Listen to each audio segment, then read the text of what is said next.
Now, before we get started, I do want to give a shout out to Tony. He's the individual who sent me the video for the Iraqi UFO probe.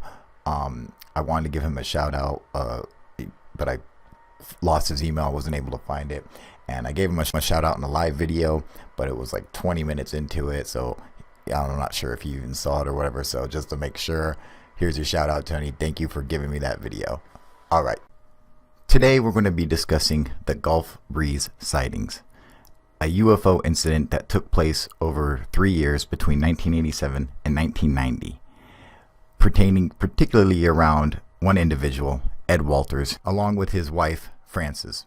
So one day in November 11th, 1987, Ed is doing some work late night and he sees this light coming from his yard. So he goes to the blinds to the window and he looks out to get a better vantage point, and he sees this glowing object that's partially covered by these 30-foot tall pine trees in his front yard.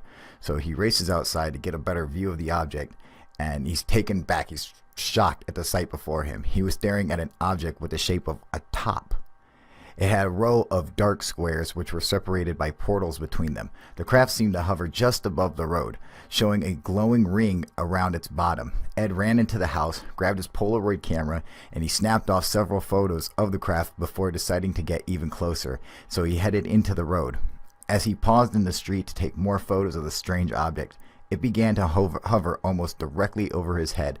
Walters was then hit by a bright bluish beam which shot from the object. He was literally lifted from the ground by its force. It was then he heard a voice say, "Don't worry, we will not harm you." Images began to enter his mind. He said they were like pictures from a book. However, these mental pictures he was getting pictures of naked women. He didn't understand why. But then at the same time, the pictures started to not make sense. Some of them were really pretty women, but then some of them were older women. Some of them were pregnant women. Some of them were even dead women. So what the fuck does that mean? Did the aliens like not understand how to, calm someone down? They just like show them some naked women and they just show them pictures of any kind of naked woman. It just, that's just interesting. This is what he said. He said, "Bang, something hit me all over my body. I tried to lift my arms. I couldn't move them. They were blue. I was blue. Everything was blue. I was in a blue beam of light. I was trying to breathe, but my chest wouldn't expand. My feet lifted off the floor. A voice groaned in my head. 'We will not harm you.' I screamed. The voice said, 'Calm down.' I screamed, 'Put me down.' No control, just a piercing smell. A little scent of ammonia mixed with heavy cinnamon that scorched, then stuck to the back of my throat. A hum filled my head. Wham! I hit the ground. The blue light was gone. The hum was still in my head, but quickly decreased and was gone." Now, he gives these, that's his description. He wrote a book, obviously, and he goes and gives his pictures to the newspaper and, saying they're from a person named Mr. X, but that was short-lived because they, the story, the pictures, everything took off, and he admitted that it was him. All right. Now his credibility came under fire, but everyone who knew him in town knew him as a trustworthy man, an honest man, and his wife Frances was his most loyal and unwavering partner. So on November 20th, Ed is sitting at home and he starts hearing this hum in his head. And it was the same hum that he was left with from his first encounter.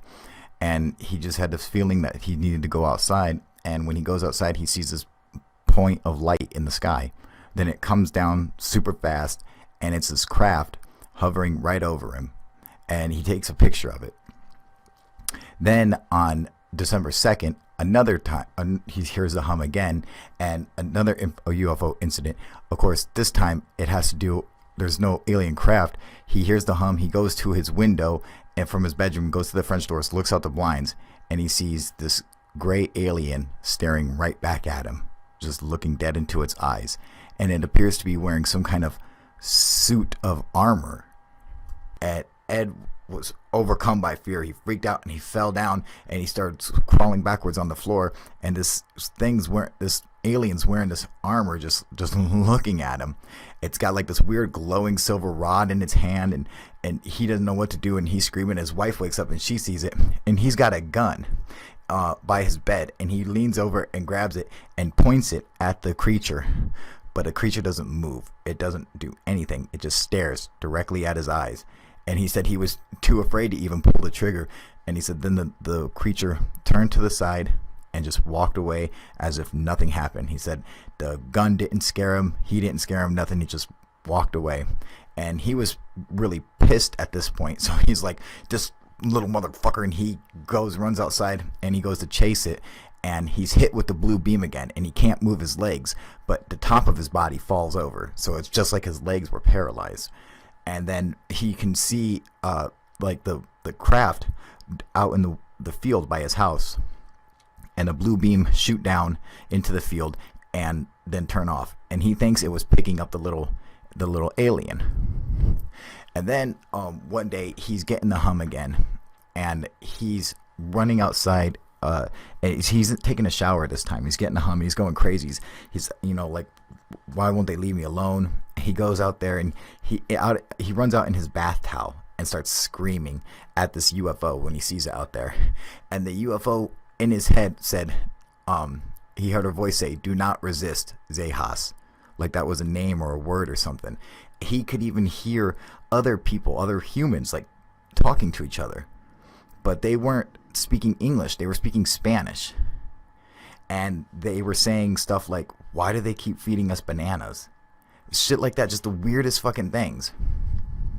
Now, the thing is that the overwhelming evidence in the Gulf Breeze case it's not just from Ed Walters, even though that's where it all like focuses on. Because the fact is during that time, there were so many other reports of this UFO being sighted by other people who had nothing to do with the case. And it basically split the UFO community down the middle, with half believing it and half rejecting it. And so some of the people from MUFON went and investigated. At first, they agreed it was a true case, and then some other people came back and investigated and said, no, it's not, and everyone was kind of split down the middle. And but that's not counting all the other people who witnessed the craft too. So MUFON gave him cameras to take pictures of craft or whatever, so they couldn't be faked. Now, he didn't get any pictures of the actual craft that he took, but pictures of other UFOs that were coming around. So, I mean, who knows what that means. Now, one of the problems is that people were out to discredit him, of course, debunkers like myself. And but the problem is some of the stuff that happened just makes you think that, okay, well, this doesn't seem legitimate. Something must be up if people are going through this link. So he sold his house and he moved into a new house, all right? And his old house had been up for sale for a year.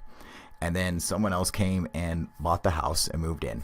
And then one day, a reporter shows up to the new house and says, hey, have you ever found anything unusual in this house? And the guy says, well, as a matter of fact, yes, I have. I was working on some pipes for my water, and I'm up in the attic and I'm moving some insulation around, and I found this little model of what looks like a UFO. And the reporter's like, oh my God, that's, the model of the UFO, obviously, that Ed Walters used to photograph and make a fake of. So bam, he's busted, and they put that out.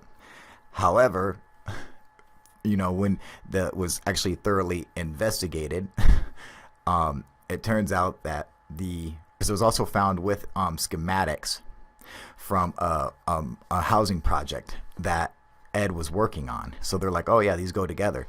But the schematics were for a year after Ed had already moved out of the house. So that means that he would have moved out, had the schematics, went back to his house, his old house that he didn't live in anymore, and went and hid them up in the attic. Which doesn't make sense. Along with the fake UFO, which that's a piece of evidence someone's going to fucking leave behind. And on close inspection, you can see that they might look similar, but they are not the same craft. Now, there have been many attempts to discredit him, and people have tried to reproduce his pictures, and most of them are failed, terrible jobs at it. Then there's also a lot of controversy over this particular picture, where people found evidence of the light not matching up properly, stuff like that. And for the most part, people are either they're split down the middle. Basically, no one can really tell, are they fake? If one of them's fake, then are all of them fake? And what's the whole deal with that? Now, I'd like to present some evidence supporting it, and also some evidence that disproves it. And we'll take a look at the different pieces of evidence that I've come across, and we'll go from there. All right. So first, let's start out with the supporting evidence that I had found. Well, with his amazing pictures of these amazing UFOs, you would think there would be other ones. Well, there are, like these. Now, these come from a man named Paul Shearer in Wisconsin in 2008. Okay. And then this picture comes from Venezuela in 1990, although it looks like it comes from fucking 1960. So that's kind of weird to begin with. Now, although these pictures look similar to Ed's, they are not exactly the same. So they're not the same craft. They look similar, but just as well, they could just as easily be faked, just like his could have been faked. And they were simply piggybacking off of his initial hoax, trying to start or support their own, or use his to support their own hoax photos, stuff like that. Now let's look at some of the evidence I found for disproving it.